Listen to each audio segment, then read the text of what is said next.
Nice to see every seat is filled. There was some question whether we'd have enough interest for tonight, but I guess we've taken care of that. Mrs. Trump, President Clinton, good to see you. Good to see everyone. That thud you heard backstage was the sound of my knees buckling when Frank mentioned a potential audience of 100 million. But it's just us tonight. And in a moment, it'll just be the three of us and hopefully just the two of them. That's what it's all about. As you can imagine, this is not an easy job, so I'm going to ask your help tonight. You heard the admonition. If you could please refrain from clapping and booing or reacting in any audible way, that would make my job a lot easier. And I know the American public would appreciate it because we really want to hear what they have to say tonight.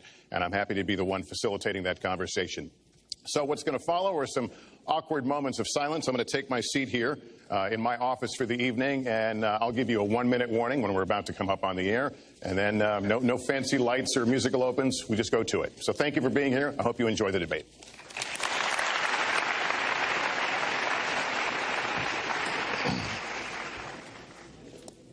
Okay, so right here, Mr. Holt, spare IFT, that knob for turning it on. This is your spare lavalier. Okay. If something goes wrong, someone will come out to take care of it. It'll probably be me. Got it. Right, you're good to go. Thank you.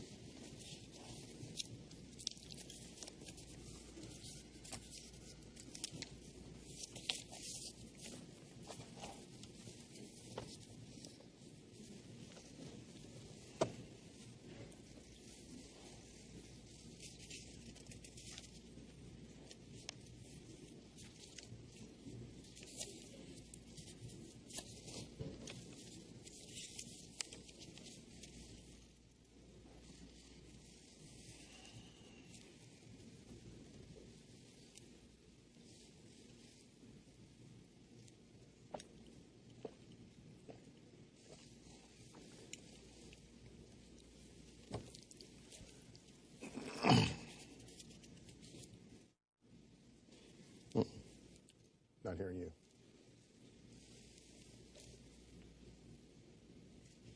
Not hearing you. You're broken up. You're broken up.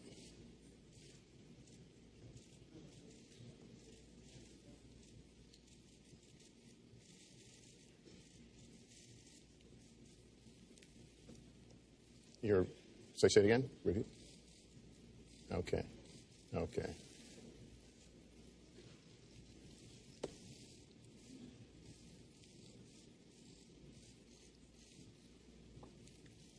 No, it's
Set up your wire now, so when you stand up.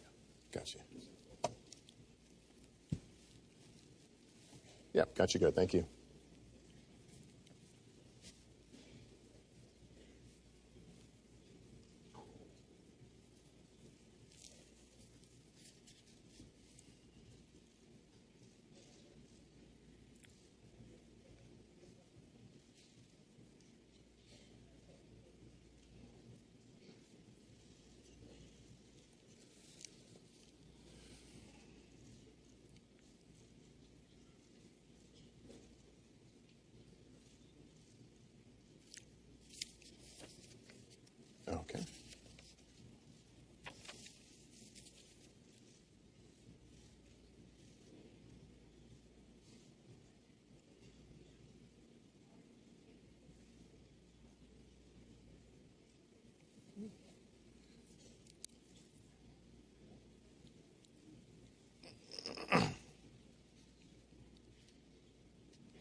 We're 1 minute away.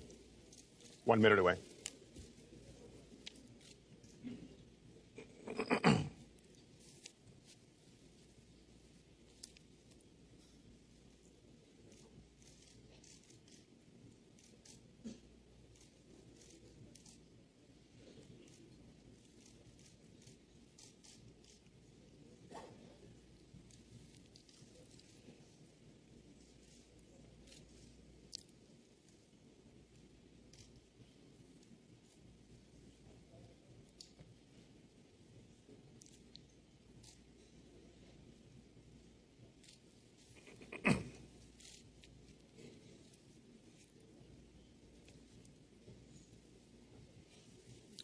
Good evening from Hofstra University in Hempstead, New York. I'm Lester Holt, anchor of NBC Nightly News. I want to welcome you to the first presidential debate. The participants tonight are Donald Trump and Hillary Clinton. This debate is sponsored by the Commission on Presidential Debates, a nonpartisan, nonprofit organization. The commission drafted tonight's format, and the rules have been agreed to by the campaigns. The 90-minute debate is divided into 6 segments, each 50 minutes long. We'll explore 3 topic areas tonight: achieving prosperity, America's direction, and securing America. At the start of each segment, I will ask the same lead-off question to both candidates, and they will each have up to 2 minutes to respond. From that point until the end of the segment, we'll have an open discussion. The questions are mine and have not been shared with the commission or the campaigns. The audience here in the room has agreed to remain silent so that we can focus on what the candidates are saying. I will invite you to applaud, however, at this moment as we welcome the candidates. Democratic nominee for President of the United States, Hillary Clinton, and Republican nominee for President of the United States, Donald J. Trump.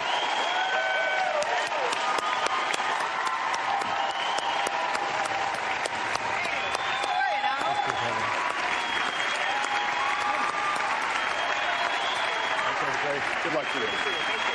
Trump, good luck to you.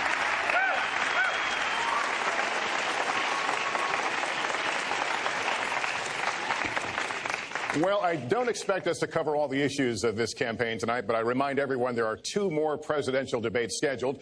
We are going to focus on many of the issues that voters tell us are most important, and we're going to press for specifics. I am honored to have this role, but this evening belongs to the candidates and just as important to the American people. Candidates, we look forward to hearing you articulate your policies and your positions, as well as your visions and your values. So, let's begin.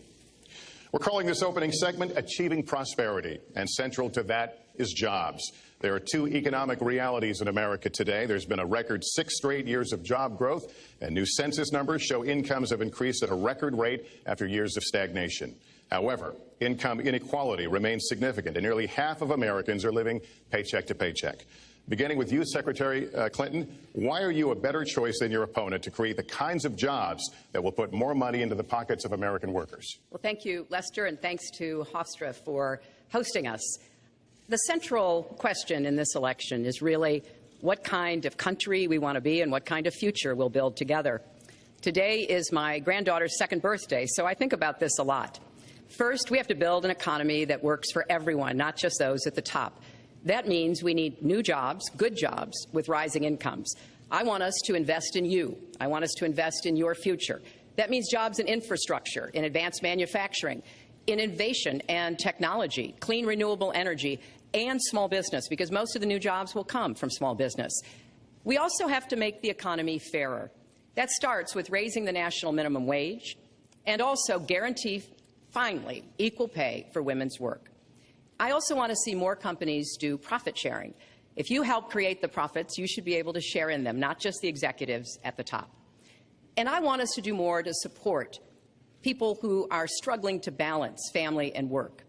I've heard from so many of you about the difficult choices you face and the stresses that you're under. So let's have paid family leave, earned sick days. Let's be sure we have affordable child care and debt-free college. How are we going to do it? We're going to do it by having the wealthy pay their fair share and close the corporate loopholes. Finally, we tonight are on the stage together, Donald Trump and I. Donald, it's good to be with you. We're going to have a debate where we are talking about the important issues facing our country. You have to judge us. Who can shoulder the immense, awesome responsibilities of the presidency? Who can put into action the plans that will make your life better? I hope that I will be able to earn your vote on November 8th. Secretary Clinton, thank you. Mr. Trump, the same question to you. It's about putting more money into the pockets of American workers. You have up to 2 minutes. Thank you, Lester. Our jobs are fleeing the country. They're going to Mexico. They're going to many other countries. You look at what China is doing to our country in terms of making our product. They're devaluing their currency, and there's nobody in our government to fight them. And we have a very good fight, and we have a winning fight, because they're using our country as a piggy bank to rebuild China, and many other countries are doing the same thing. So we're losing our good jobs, so many of them. When you look at what's happening in Mexico, a friend of mine who builds plants said it's the 8th wonder of the world. They're building some of the biggest plants anywhere in the world, some of the most sophisticated, some of the best plants. With the United States, as he said, not so much. So Ford is leaving. You see that, their small car division leaving. Thousands of jobs, leaving Michigan, leaving Ohio. They're all leaving, and we can't allow it to happen anymore. As far as child care is concerned and so many other things, I think Hillary and I agree on that.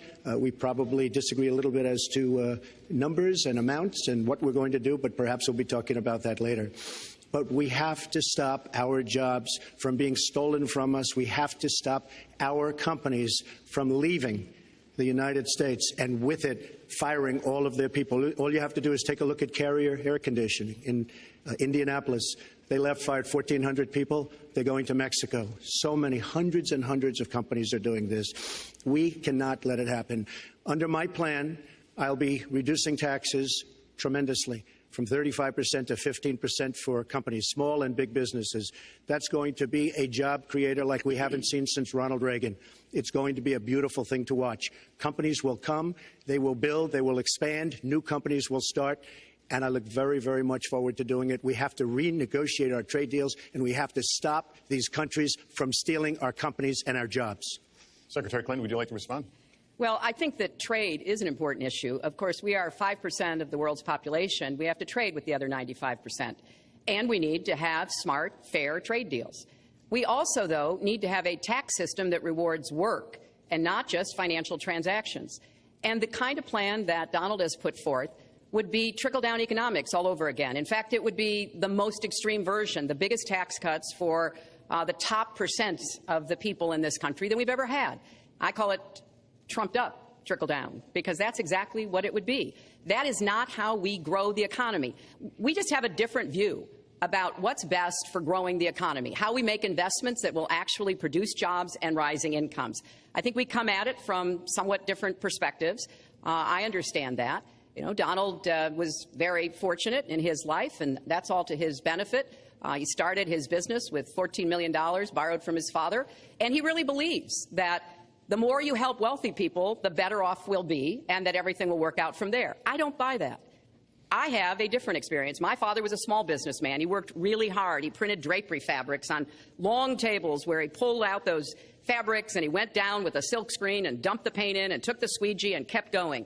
And so what I believe is the more we can do for the middle class, the more we can invest in you, your education, your skills, your future, the better we will be off and the better we'll grow. That's the kind of economy I want us to see again. Let me follow up with Mr. Trump if I can. You've talked about creating 25 million jobs, and you've promised to bring back millions of jobs for Americans. How are we going to bring back the industries that have left this country for cheaper labor overseas? How specifically are you going to tell American manufacturers that you have to come back? Well, for one thing, and before we start on that, my father gave me a very small loan in 1975, and I built it into a company that's worth many, many billions of dollars with some of the greatest assets in the world. And I say that only because that's the kind of thinking that our country needs. Our country's in deep trouble. We don't know what we're doing when it comes to devaluations, and all of these countries all over the world, especially China, they're the best ever at it. What they're doing to us is a very, very sad thing. So we have to do that. We have to renegotiate our trade deals. And Lester, they're taking our jobs, they're giving incentives, they're doing things that, frankly, we don't do. Let me give you the example of Mexico. They have a VAT tax. We're in a different system. When we sell into Mexico, there's a tax. When they sell in automatic, 16% approximately. When they sell into us, there's no tax. It's a defective agreement. It's been defective for a long time, many years, but the politicians haven't done anything about it. Now, in all fairness to Secretary Clinton, yes, is that okay? Good. I want you to be very happy. It's very important to me. But in all fairness to Secretary Clinton, when she started talking about this, it was really very recently. She's been doing this for 30 years. And why hasn't she made the agreements better? The NAFTA agreement is defective just because of the tax and many other reasons, but just because of the fact. Let me interrupt just a moment. But Secretary Clinton and others, politicians, should have been doing this for years, not right now because of the fact that we've created a movement. They should have been doing this for years. What's happened to our jobs and our country and our economy generally is, look, we owe $20 trillion. We cannot do it any longer, Lester. back to the question, though, how do you specifically bring back jobs? American manufacturers, how do you make them bring the jobs back? Well, the first thing you do is don't let the jobs leave. The companies are leaving. I could name, there are thousands of them. They're leaving, and they're leaving in bigger numbers than ever. And what you do is you say, fine, you want to go to Mexico or some other country, good luck. We wish you a lot of luck. But if you think you're going to make your air conditioners or your cars or your cookies or whatever you make and bring them into our country without a tax, you're wrong. And once you say you're going to have to tax them coming in, and our politicians never do this because they have special interests, and the special interests want those companies to leave because in many cases they own the companies. So what I'm saying is we can stop them from leaving. We have to stop them from leaving, and that's a big, big factor. Let me let Secretary Clinton get Well, there. let's stop for a second and remember where we were 8 years ago. We had the worst financial crisis, the Great Recession, the worst since the 1930s. That was in large part because of tax policies that slashed taxes on the wealthy, failed to invest in the middle class, took their eyes off of Wall Street, and created a perfect storm. In fact, Donald was one of the people who rooted for the housing crisis.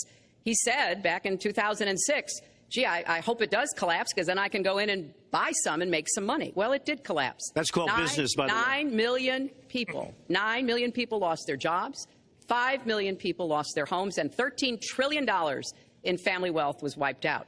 Now, we have come back from that abyss, and it has not been easy. So we're now on the precipice of having a potentially much better economy, but the last thing we need to do is to go back to the policies that failed us in the first place. Independent experts have looked at what I've proposed and looked at what Donald's proposed, and basically they've said this, that if his tax plan, which would blow up the debt by over $5 trillion and would, in some instances, disadvantage middle-class families compared to the wealthy, were to go into effect, we would lose 3.5 million jobs and maybe have another recession. They've looked at my plans, and they've said, okay, if we can do this, and I intend to get it done, we will have 10 million more new jobs because we will be making investments where we can grow the economy. Take clean energy. Some country is going to be the clean energy superpower of the 21st century. Donald thinks that climate change is a hoax perpetrated by the Chinese. I think it's real. I did not. Science is real. I do not say that. And I think it's important that we grip this and deal with it, both at home and abroad. And here's what we can do. We can deploy 500 million more solar panels. We can have enough clean energy to power every home. We can build a new modern electric grid. That's a lot of jobs. That's a lot of new economic activity. So I've tried to be very specific about what we can and should do, and I am determined that we're going to get the economy really moving again, building on the progress we've made over the last 8 years, but never going back to what got us in trouble in the first place. Mr. Trump. She talks about solar panels. We invested in a solar company, our country. That was a disaster. They lost plenty of money on that one. Now, look, I'm a great believer in all forms of energy. But we're putting a lot of people out of work. Our energy policies are a disaster. Our country is losing so much in terms of energy, in terms of paying off our debt.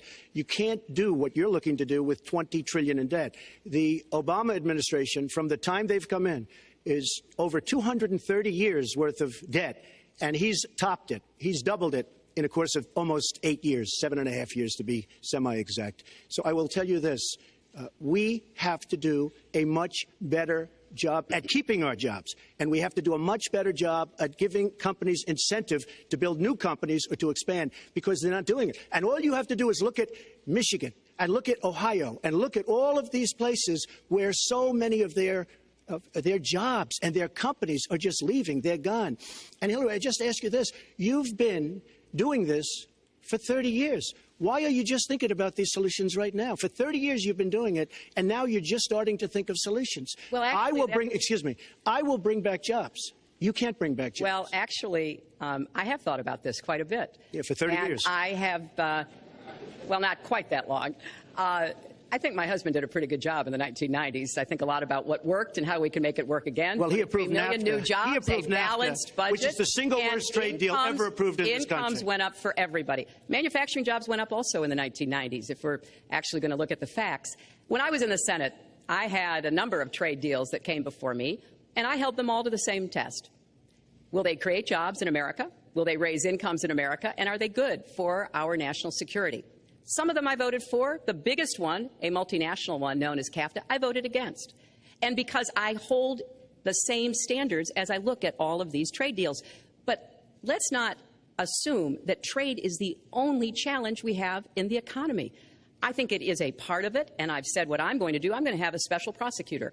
We're going to enforce the trade deals we have, and we're going to hold people accountable. When I was Secretary of State, we actually increased American exports globally 30%. We increased them to China 50%. So I know how to really work to get new jobs and to get exports that help to create more new jobs. Well, you haven't done it in 30 years or 26 years. Well, I've been a senator, You haven't done it. And You haven't I done have been a and Secretary of State, and I have Your done husband signed a lot. NAFTA, which was one of the worst things that ever happened Well, to the that's your manufacturing opinion. industry. That is your You go to opinion. New England, you go to Ohio, Pennsylvania, you go anywhere you want, Secretary Clinton, and you will see devastation where manufacturing is down 30, 40, sometimes 50%. NAFTA is the worst trade deal maybe ever signed anywhere, but certainly ever signed in this country. And now you want to approve Trans-Pacific Partnership. You were totally in favor of it. Then you heard what I was saying, how bad it is, and you said, I can't win that debate. But you know that if you did win, you would approve that, and that will be almost as bad as NAFTA. Nothing will ever top NAFTA. That is just not accurate. I was against it once it was finally negotiated and the terms were laid out. I wrote about that in... You called it the gold standard. Well, I hope... You called it the gold standard of trade deals. You said it's the finest deal you've ever seen. No. And then you heard what I said about it, and all of a sudden you were against it. Well, Donald, I know you live in your own reality, but that is not the facts. The facts are, I did say I hoped it would be a good deal, but when it was negotiated, which I was not responsible for, I concluded it wasn't. I wrote about that. So is it President Obama's fault? Is it President Obama's fault? Even announced. Look, there are Secretary, is it President Obama's fault? There are because he's pushing it. There are different views about what's good for our country, our economy, and our leadership in the world. And I think it's important to look at what we need to do to get the economy going again. That's why I said new jobs with rising incomes, investments, not in more tax cuts that would add $5 trillion to the debt. But you have no plan. Oh, I do. Secretary, in fact, you have no plan. A book about it. It's called Stronger Together. You can pick it up tomorrow. That's about all you Folks, at the bookstore or at an airport near you. We're going to move to... But it's because I see this. We need to have strong growth, fair growth, sustained growth. We also have to look at how we help families balance the responsibilities at home and the responsibilities at business. So we have a very robust set of plans, and people who have looked at both of our plans have concluded that mine would create 10 million jobs and yours would lose us 3.5 million jobs and explode You are the going debt, to approve one of which the biggest would tax have cuts a in recession. history. You are going to approve one of the biggest tax increases in history. You are going to drive business out. Your regulations are a disaster, and you're going to increase regulations all over the place. And by the way, my tax cut is the biggest since Ronald Reagan. I'm very proud of it.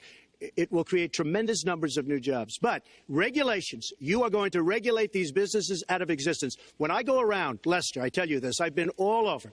And when I go around, despite the tax cut, the things that businesses and people like the most is the fact that I'm cutting regulation. You have regulations on top of regulations, and new companies cannot form, and old companies are going out of business, and you want to increase the regulations and make them even worse. I'm going to cut regulations, but I'm going to cut taxes big league, and you're going to raise taxes big league. End of story. Let me get you to pause right there, because we're going to move into the next segment. We're going to talk taxes. That can't be left Please to stand. take 30 seconds. I kind of assumed that there would be a lot of these charges and claims. And so we have taken the homepage of my website, HillaryClinton.com, and we've turned it into a fact checker. So if you want to see in real time what the facts are, please go and take a look. And take a look at mine also, and you'll see. Not add a penny to the debt, and your plans would add $5 trillion to the debt. What I have proposed would cut regulations and streamline them for small businesses. What I have proposed would be paid for by raising taxes on the wealthy, because they have made all the gains in the economy. And I think it's time that the wealthy and corporations paid their fair share to support this Well, country. you just opened the next segment. Well, look, could I just finish? Actually, I think I should. I'm going to You give you go a to her chance right here. website and you take a look at her website. She's going to raise taxes $1.3 trillion. Mr. Trump, and look at her website. You know what? It's no different than this. She's telling us how to fight ISIS. Just go to her website. She tells you how to fight ISIS on her website. I don't think General Douglas MacArthur would like that too much. The next segment, we're continuing well, the subject of at least I have a plan to fight ISIS. No, you're telling the enemy everything you want to do. No, we're not. See, you're telling the enemy everything you want to do. We No are wonder you've been fighting. No wonder you've been fighting ISIS your entire adult life. Folks, Go to the fact checkers. Get folks, to work. you are unpacking a lot here, and we're still on the issue of achieving prosperity. And I want to talk about taxes. The fundamental difference between the two of you concerns the wealthy. Secretary Clinton, you're calling for a tax increase in the wealthiest Americans. I'd like you to further defend that. And Mr. Trump, you're calling for tax cuts for the wealthy. I'd like you to defend that. And this next 2-minute answer goes to you, Mr. Trump. Well, I'm really calling for major jobs because the wealthy are going to create tremendous jobs. They're going to expand their companies. They're going to do a tremendous job. I'm getting rid of the carried interest provision. And if you really look, it's not a tax. It's really not a great thing for the wealthy. It's a great thing for middle class. It's a great thing for companies to expand. And when these people are going to put billions and billions of dollars into companies, and when they're going to bring $2.5 trillion back from overseas, where they can't bring the money back because politicians like Secretary Clinton won't allow them to bring the money back because the taxes are so onerous and the bureaucratic red tape. So what is so bad? So what they're doing is they're leaving our country, and they're, believe it or not, leaving because taxes are too high and because some of them have lots of money outside of our country, and instead of bringing it back and putting the money to work because they can't work out a deal to, and everybody agrees it should be brought back. Instead of that, they're leaving our country to get their money because they can't bring their money back into our country because of bureaucratic red tape, because they can't get together, because we have a president that can't sit them around a table and get them to approve something. And here's the thing. Republicans and Democrats agree that this should be done. $2.5 trillion. I happen to think it's double that. It's probably $5 trillion that we can't bring into our country, Lester. And with a little leadership, you'd get it in here very quickly, and it could be put to use on the inner cities and lots of other things, and it would be beautiful. But we have no leadership. And honestly, that starts with Secretary Clinton. All right, you have 2 minutes on the same question to defend tax increases on the wealthiest Americans, Secretary Clinton. I have a feeling that by the end of this evening, I'm going to be blamed for everything that's ever happened. Why not? Why not? Yeah, why not? Just join the debate by saying more crazy things. Now, let me say, there's nothing crazy about not letting our companies bring their money back into their country. This is Secretary Clinton's 2 minutes, please. Yeah, well, let's start the clock again, Lester. We've looked at your tax proposals. I don't see changes in the corporate tax rates or the kinds of proposals you're referring to that would cause the repatriation, bringing back of money that's stranded overseas. I happen to support that. I happen to support that in a way that will actually work to our benefit. But when I look at what you have proposed, you have what is called now the Trump loophole, because it would so advantage you and the business you do. You've proposed an approach that has a $4 billion tax benefit for your family. And when you look at what you are proposing, it is, as I said, trumped up trickle down. Trickle down did not work. It got us into the mess we were in 2008 and 2009. Slashing taxes on the wealthy hasn't worked. And a lot of really smart, wealthy people know that. And they are saying, hey, we need to do more to make the contributions we should be making to rebuild the middle class. I don't think top-down works in America. I think building the middle class, investing in the middle class, making college debt-free so more young people can get their education, helping people refinance their debt from college at a lower rate. Those are the kinds of things that will really boost the economy. Broad-based, inclusive growth is what we need in America, not more advantages for people at the very top. Mr. Trump, typical politician, all talk, no action, sounds good, doesn't work, never going to happen.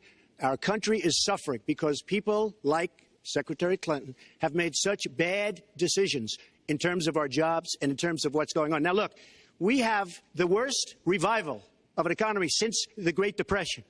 And believe me, we're in a bubble right now. And the only thing that looks good is the stock market. But if you raise interest rates even a little bit, that's going to come crashing down. We are in a big, fat, ugly bubble. And we better be awfully careful. And we have a Fed that's doing political things. This Janet Yellen of the Fed.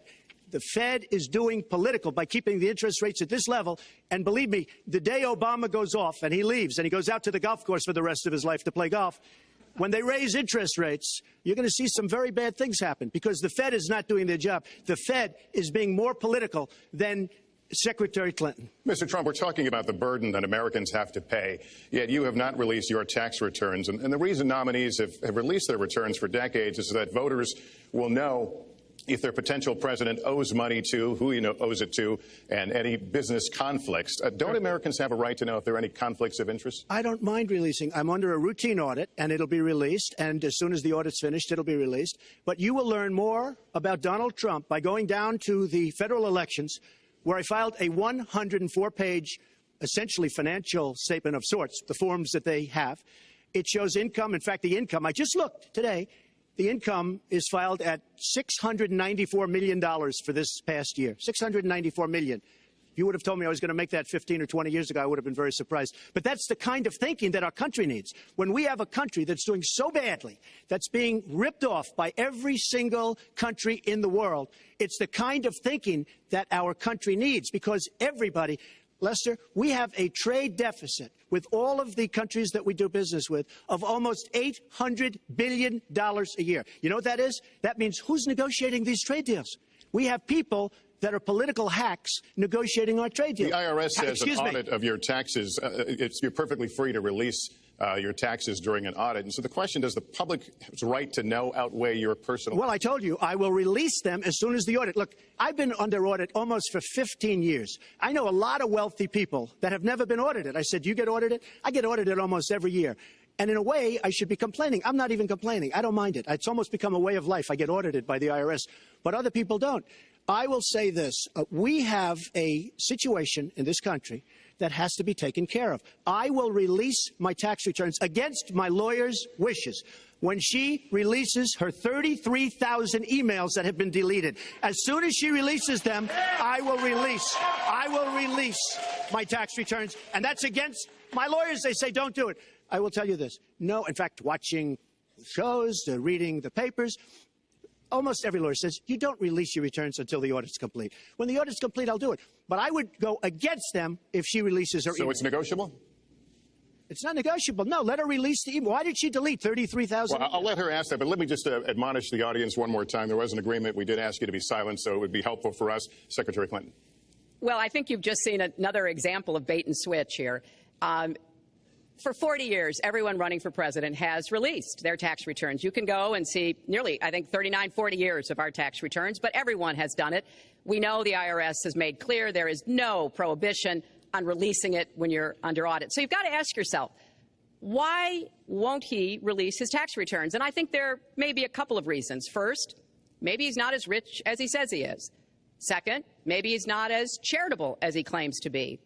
Third, we don't know all of his business dealings, but we have been told through investigative reporting that he owes about $650 million to Wall Street and foreign banks.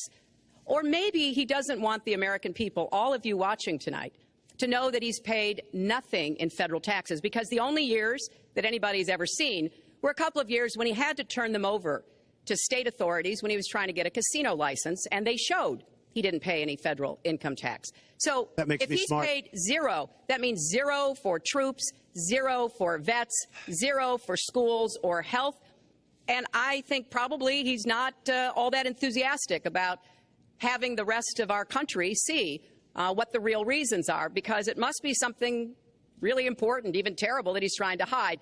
And the financial disclosure statement, they don't give you the tax rate. They don't give you all the details that tax returns would. And it just seems to me that this is something that the American people deserve to see, and I have no reason to believe that he's ever going to release his tax returns, because there's something he's hiding. And we'll guess. We'll keep guessing at what it might be that he's hiding. But I think the question is, were he ever to get near the White House, what would be those conflicts? Who does he owe money to?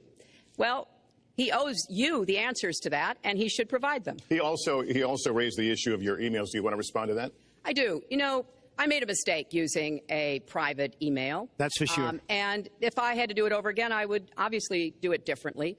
But I'm not going to make any excuses. It was a mistake, and I take responsibility for that. Mr. Trump?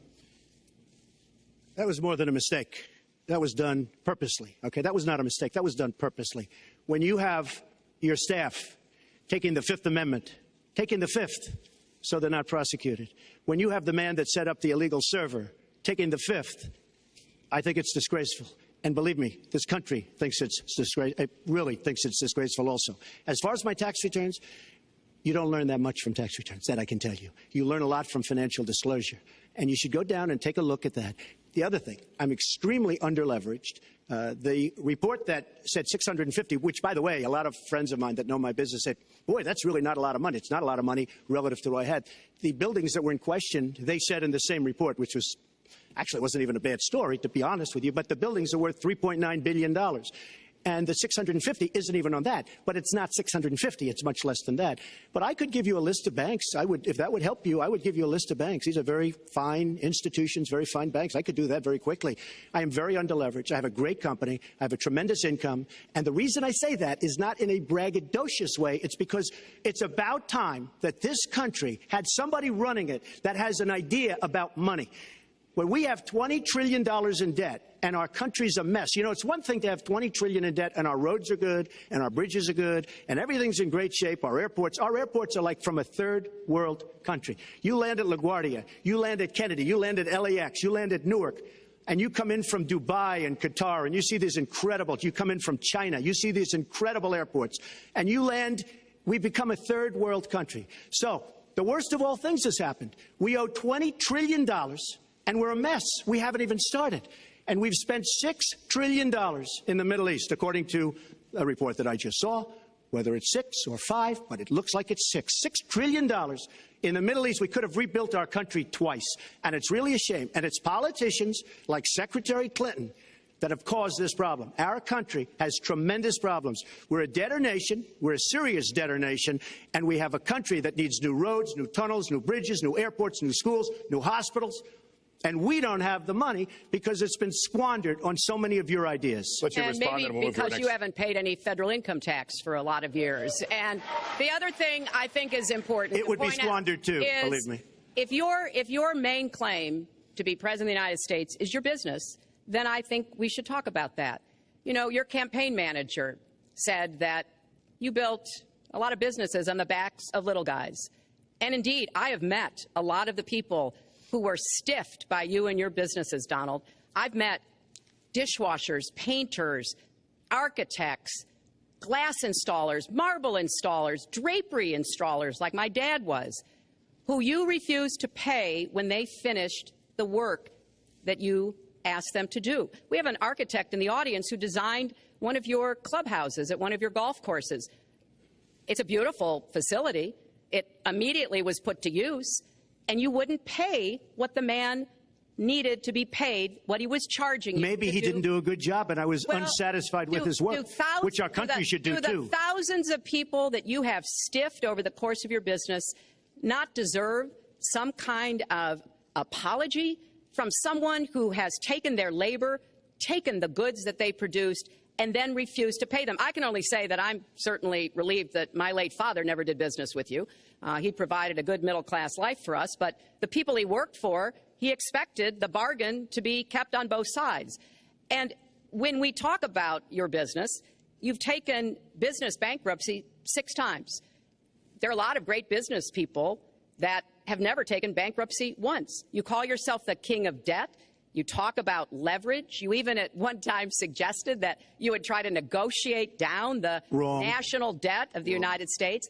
Well, sometimes there's not a direct transfer of skills from business to government, but sometimes what happened in business would be really bad for government. Let's let Mr. And Trump. we need to be very clear about that. Look, it's all words. It's all sound bites. I built an unbelievable company, some of the greatest assets anywhere in the world, real estate assets anywhere in the world, beyond the United States, in Europe, lots of different places.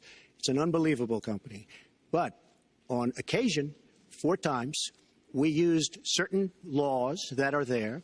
And when Secretary Clinton talks about people that didn't get paid, first of all, they did get paid a lot, but taking advantage of the laws of the nation. Now, if you want to change the laws, you've been there a long time, change the laws. But I take advantage of the laws of the nation because I'm running a company.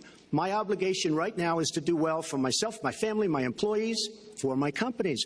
And that's what I do. But what she doesn't say is the tens of thousands of people that are unbelievably happy and that love me. I'll give you an example. We're just opening up on Pennsylvania Avenue, right next to the White House. So if I don't get there one way, I'm going to get to Pennsylvania Avenue another. But we're opening the old post office. Under budget, ahead of schedule, saved tremendous money. I'm a year ahead of schedule.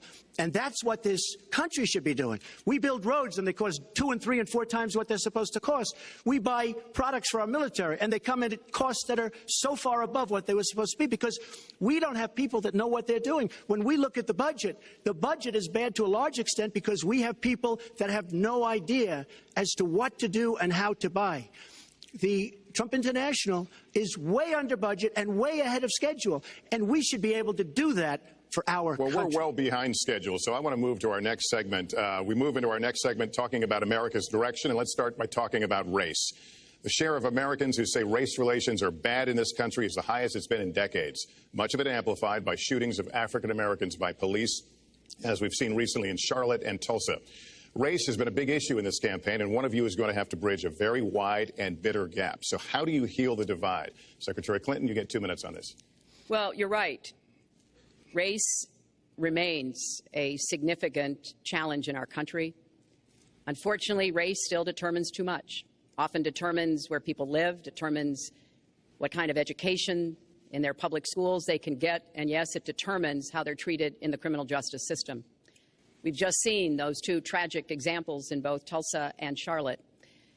And we've got to do several things at the same time. We have to restore trust between communities and the police. We have to work to make sure that our police are using the best training, the best techniques, that they're well prepared to use force only when necessary. Everyone should be respected by the law, and everyone should respect the law. Right now, that's not the case in a lot of our neighborhoods. So I have, ever since the first day of my campaign, called for criminal justice reform. I've laid out a platform that I think would begin to remedy some of the problems we have in the criminal justice system. But we also have to recognize, in addition to the challenges that we face with policing, there are so many good, brave police officers who equally want reform. So we have to bring communities together in order to begin working on that as a mutual goal. And we've got to get guns out of the hands of people who should not have them. The gun epidemic is the leading cause of death of young African American men, more than the next 9 causes put together. So we have to do 2 things, as I said. We have to restore trust. We have to work with the police. We have to make sure they respect the communities and the communities respect them. And we have to tackle the plague of gun violence, which is a big contributor to a lot of the problems that we're seeing today. All right, Mr. Trump, you have 2 minutes. How do you heal the divide? Well, first of all, Secretary Clinton doesn't want to use a couple of words, and that's law and order. And we need law and order. If we don't have it, we're not going to have a country. And when I look at what's going on in Charlotte, a city I love, a city where I have investments, when I look at what's going on throughout various parts of our country, whether it's, I mean, I can just keep naming them all day long. We need law and order in our country. And I just got today, as you know, the endorsement of the Fraternal Order of Police. We just came in. We have endorsements from, I think, almost every police group, a large percentage of them in the United States. We have a situation where we have our inner cities, African Americans, Hispanics, are living in hell because it's so dangerous. You walk down the street, you get shot. In Chicago, they've had thousands of shootings, thousands, since January 1st. Thousands of shootings. And I'm saying, where is this? Is this a war-torn country? What are we doing? And we have to stop the violence. We have to bring back law and order in a place like Chicago, where thousands of people have been killed, thousands over the last number of years. In fact, almost 4,000 have been killed since Barack Obama became president. Almost 4,000 people in Chicago have been killed. We have to bring back law and order. Now, whether or not in a place like Chicago you do stop and frisk, which worked very well, Mayor Giuliani is here, it worked very well in New York, it brought the crime rate way down. But you take the gun away from criminals that shouldn't be having it. We have gangs roaming the street, and in many cases, they're illegally here, illegal immigrants, and they have guns, and they shoot people. And we have to be very strong, and we have to be very vigilant. We have to know what we're doing.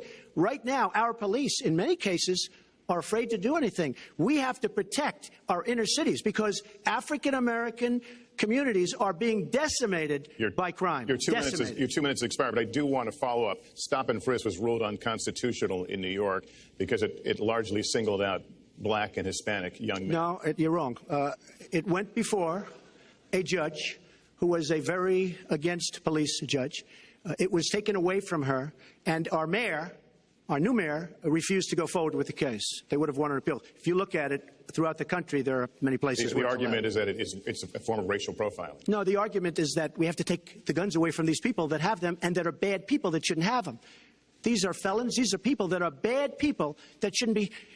When you have 3,000 shootings in Chicago from January 1st, when you have 4,000 people killed in Chicago by guns from the beginning of the presidency of Barack Obama, his hometown, you have to have stop and frisk. You need more police. You need a better community, relation. You don't have good community relations in Chicago. It's terrible. I have property there. It's terrible what's going on in Chicago. But when you look, and Chicago's not the only, you go to Ferguson, you go to so many different places. You need better relationships. I agree with Secretary Clinton on this. You need better relationships between the communities and the police, because in some cases it's not good. But you look at Dallas, where the relationships were really studied. The relationships were really a beautiful thing. And then 5 police officers were killed one night very violently. So there's some bad things going on, some really bad things. But we need, Lester, we need law and order. And we need law and order in the inner cities, because the people that are most affected by what's happening are African-American and Hispanic people. And it's very unfair to them what our politicians are allowing to happen. Secretary Clinton. Well, I've heard Donald say this at his rallies, and it's really unfortunate that he paints such a dire, negative picture of black communities in our country. Ugh. You know, the vibrancy of the black church, the black businesses that employ so many people, the opportunities that so many families are working to provide for their kids. There's a lot that we should be proud of and we should be supporting and lifting up. But we do always have to make sure we keep people safe. There are the right ways of doing it, and then there are ways that are ineffective. Stop and frisk was found to be unconstitutional, and in part because it was ineffective. It did not do what it needed to do. Now, I believe in community policing, and in fact, violent crime is 1/2 of what it was in 1991. Property crime is down 40%. We just don't want to see it creep back up.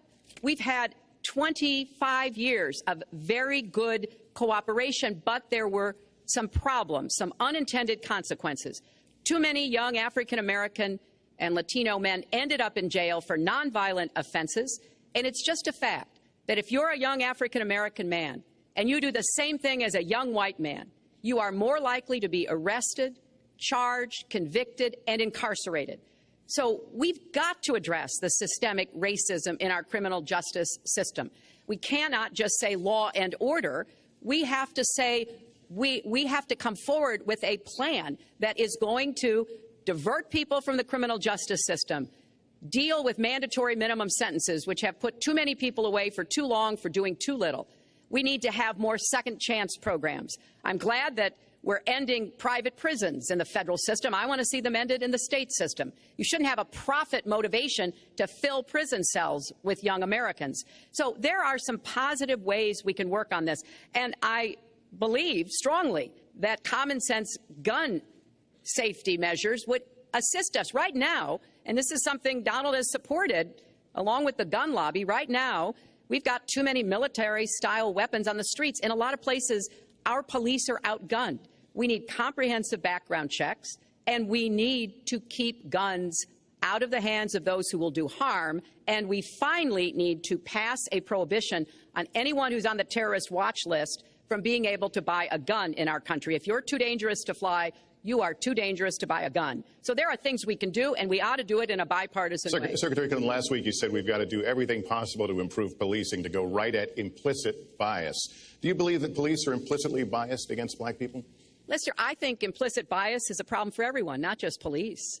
I think, unfortunately, too many of us in our great country jump to conclusions about each other.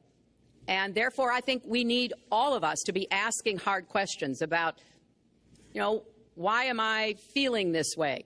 But when it comes to policing, since it can have literally fatal consequences, I have said in my first budget we would put money into that budget to help us deal with implicit bias by retraining a lot of our police officers. I met with a group of very distinguished, experienced police chiefs a few weeks ago. They admit it's an issue. They've got a lot of concerns. Mental health is one of the biggest concerns because now police are having to handle a lot of really difficult mental health problems on the street. They want support. They want more training. They want more assistance. And I think the federal government could be in a position where we would offer and provide that. I'd like to respond. Please. First of all, I agree, and a lot of people, even within my own